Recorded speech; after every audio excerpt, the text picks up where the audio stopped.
Dinner's on the stove. School's done. What to do now? Better go dig some holes. I've been working a little bit every day building planter boxes for all of the seeds that I purchased this year. I bought them from Baker Creek Heirloom, and I guess I didn't realize until they came in the mail exactly how many seeds I actually bought. So now I have to have a place to put them. I've been using cardboard boxes as planters because I figure they're a great temporary situation, and if I want to move them, they're easy to move, and also they break down. So I like the idea of everything being temporary, because since we moved here, I'm finding that I change my mind a lot and I need to be able to move things around. So I'm going to dig a few holes where we're going to be planting some fruit trees and use that dirt to fill some of these boxes. Sitting here in the boring room, it's just another rainy Sunday afternoon. I'm wasting my time, I got nothing to do. I'm hanging around, I'm waiting for you, but nothing ever happens, and I wonder. I'm driving around in my car, I'm driving too fast, I'm driving too far. I'd like to change my point of view. I feel so lonely, I'm waiting for you, but nothing ever happens, and I wonder. I wonder how, I wonder why.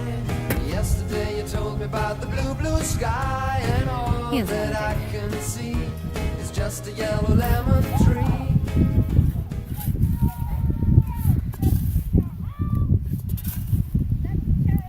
There. That looks like a good home for a peach tree. And a full wheelbarrow load to the box.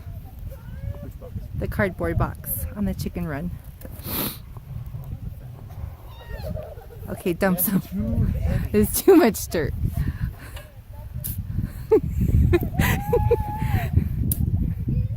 This is counterproductive.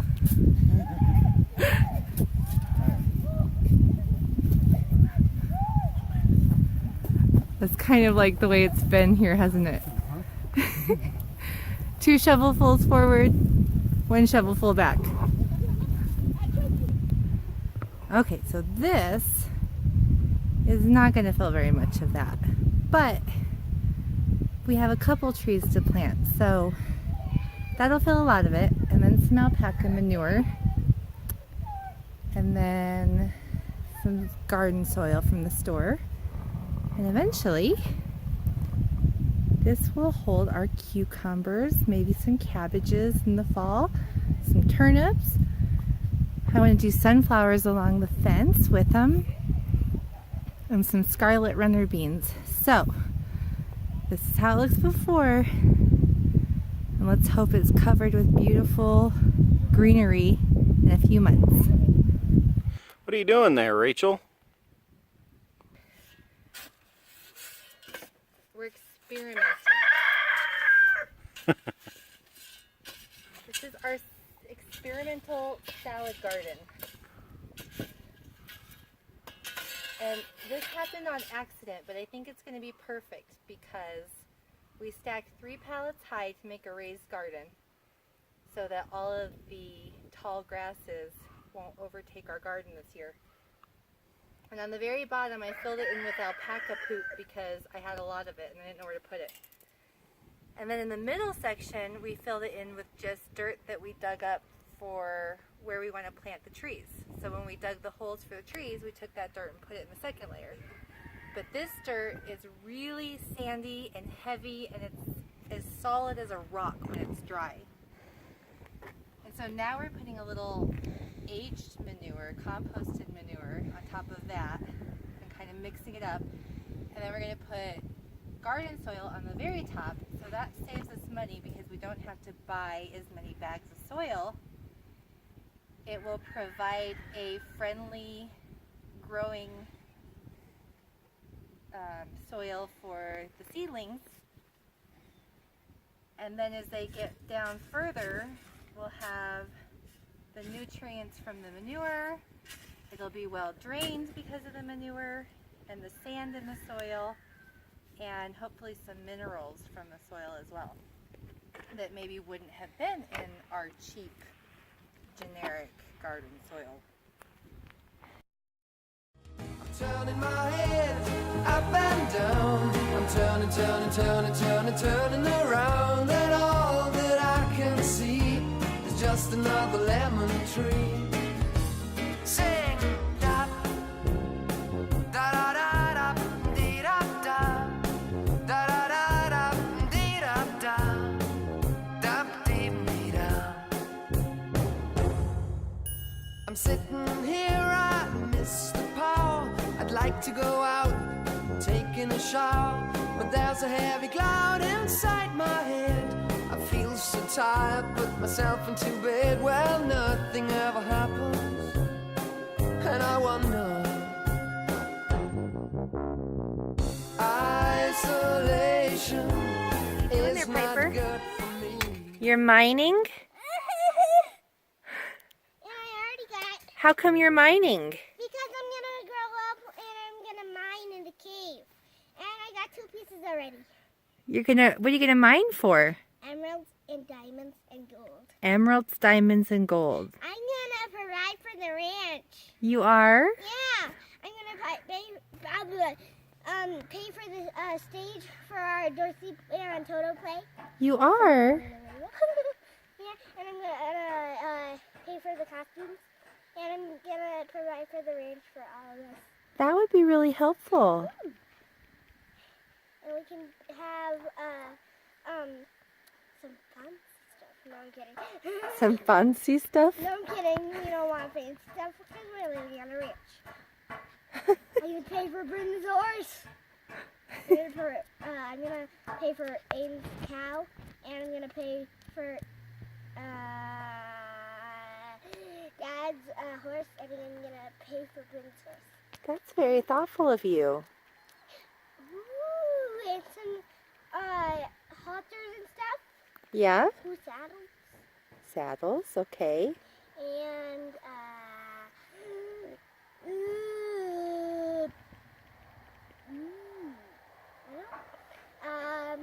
maybe some more animals. More animals? What kind of animals? I don't know. We have a lot of animals. I know, but I still want to get some more animals. How about some pigs? Ooh, yeah, cute pigs. Cute little pigs. With their swirly tails. Well, show Mommy how you mine. Okay. Oh, she's pretty good at that. We might have a natural here. That's my girl. That is a fierce pickaxe right there. It's an army shovel and axe. Well, be careful. Where army people, army soldiers put them in their backpacks. And Yeah. Daddy said, yeah, 4 little stones here. Where did you get that from? Where did Daddy get that from? I don't know. From his grandpa. Ooh, that's cool. And he gave it to me, I guess. Isolation. I don't want to sit on a lemon tree, stepping around in the desert of joy. Maybe anyhow I'll get another toy, and everything will happen. And you wonder. Hi, cutie. I wonder how, I wonder why. It's okay. Yesterday you told me about the blue, blue sky, and all that I can see is just another lemon tree. Our babies are all grown up. They're all feathered. My favorite is the gray one. She came from Lucille, who was my favorite black copper Moran. I talked about that on our last video. And since we had a tragic accident at the farm, Lucille got tangled up into a roll of barbed wire, and our dog Rex went to go and help. He thinks he's helping, and usually he's making the situation worse, and she just ripped herself from one side to the other on the barbed wire. So unfortunately we had to put her down, and that was a really sad day. So I am really excited to have this little charcoal baby because she's what I have left of Lucille.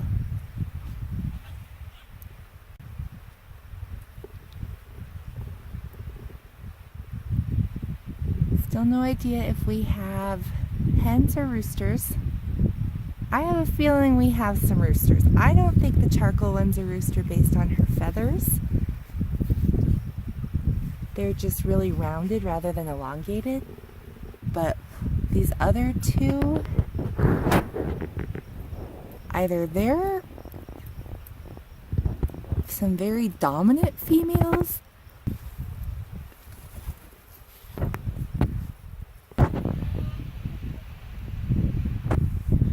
or they might be roots.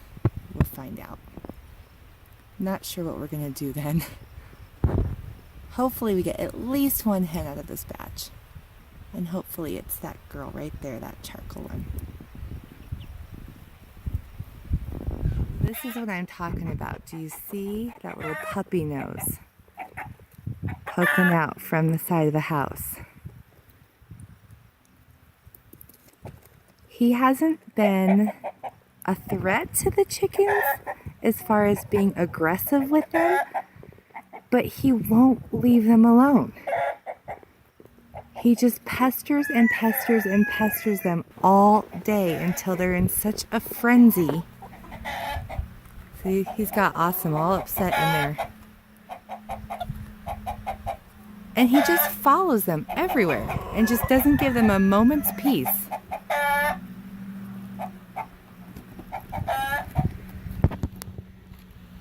So it's getting to the point where he can't be out here alone, because when he is, he ends up getting them so upset that they injure themselves. Not because of anything he's done, but just he gets them that upset and they just start going crazy. You've got to stop that. He's a really, really good dog, and he's really sweet. He means well. You need training. So I wanted to fill you all in on the garden.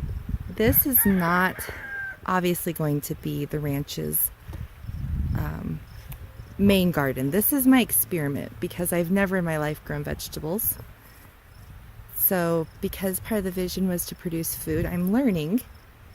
It's a huge undertaking to learn gardening, I'm sure many of you know. And it was going so well. Really, it was going really, really well. Everything was looking beautiful, and then we got our good old Colorado hailstorms. And it just ransacked it. Now, I'm sure a lot of this will come back, but it was a little discouraging to say the least. So in this bed, I planted cherry tomatoes, radishes, carrots, chives, some marigolds and nasturtiums, borage, basil, oregano. And they were doing so well until we just got pummeled by that hail. Over here we had cucumbers, lettuce. Eventually I'm going to plant turnips and cabbage here. They're looking pretty sad right now. Got some marigolds, some chamomile, and my beautiful zucchini plants. They were so perfect. They got hit pretty hard in this storm. We also got hit on our fruit trees with some fire blight, which I knew nothing about.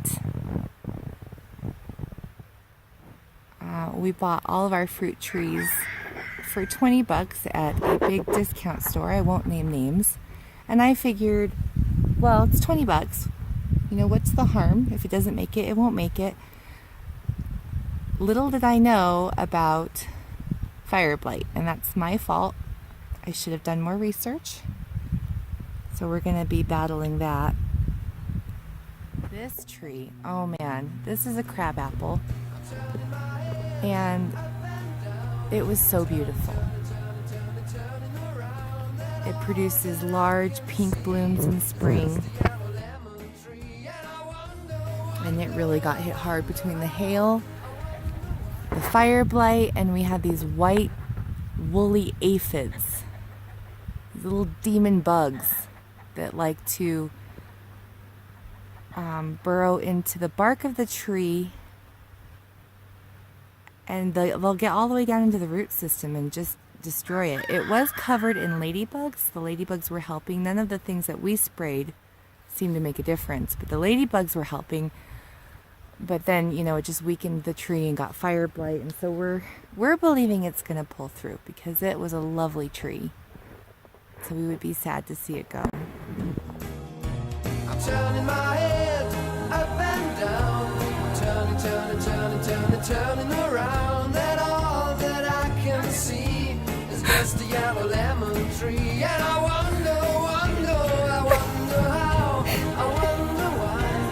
Yesterday you told me about the blue sky. And all that I can see, and all that I can see, I just find that very entertaining. it's just a yellow lemon tree. So it's not all doom and gloom. My strawberry plants that I planted in the straw bales, they took a hit from the hail, but they're still looking strong.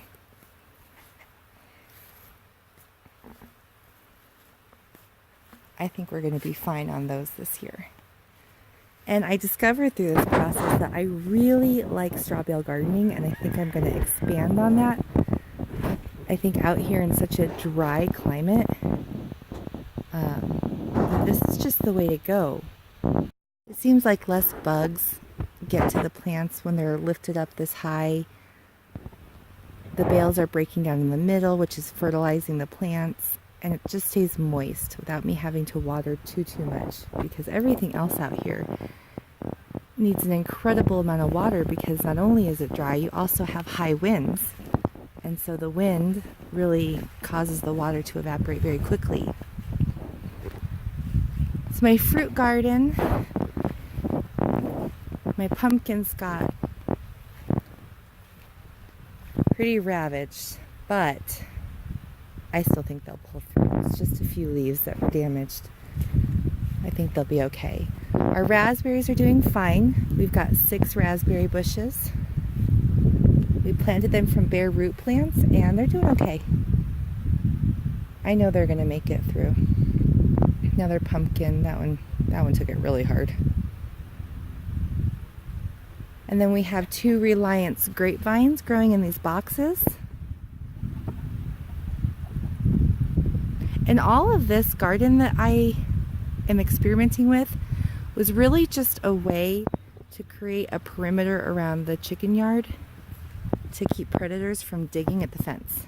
That's why I put it here. So we've been experimenting so that eventually when we move to the big garden out front, hopefully we'll have a little more success overcoming some of these struggles. And there he is again. See?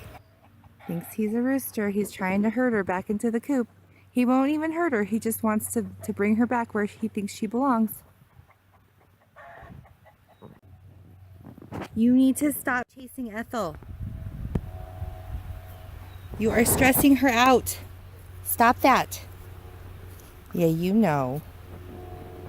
You know you are not a rooster. Stop that. So I'm baffled because I love that he protects them, and he would protect them from any predator that comes along because those are his girls. But at the same time, he's totally stressing them out. I'm not exactly sure where to find the happy balance with him because I don't want to discipline him for protecting them. But I don't know how to teach him what's appropriate and what's not appropriate. So we're going to learn together. I think I'm going to be keeping him on a leash as I go around the yard so that I can have a little bit more control over what I allow and what I don't allow, and hopefully he'll pick up on it. He's a really smart dog. He has the right instinct. I think he could be a great asset to the ranch. He loves to herd. He tries to herd the alpacas. He tries to herd the horses. One cool thing that has happened this spring is Mark has learned how to generate trees from just clipping some branches. So we were at a birthday party and we grabbed some of these willow branches from our brother, and they're doing great. We have so far at least 5 new trees growing. So that's awesome. They grow really fast, willows do. We're excited about that. And then we brought this cypress home. And as we were planting it, we found out that alpacas really like cypress, and one of our alpacas, Shepherd, ripped this big branch right off while we were planting it. So we thought, well, and then he just dropped it and ran. So we thought, well, we'll just give it a shot, see what happens. So we stuck it in a pot, and we're going to see if we can produce another cypress. They're kind of a slow-growing tree, but a tree's a tree out here. The more the merrier.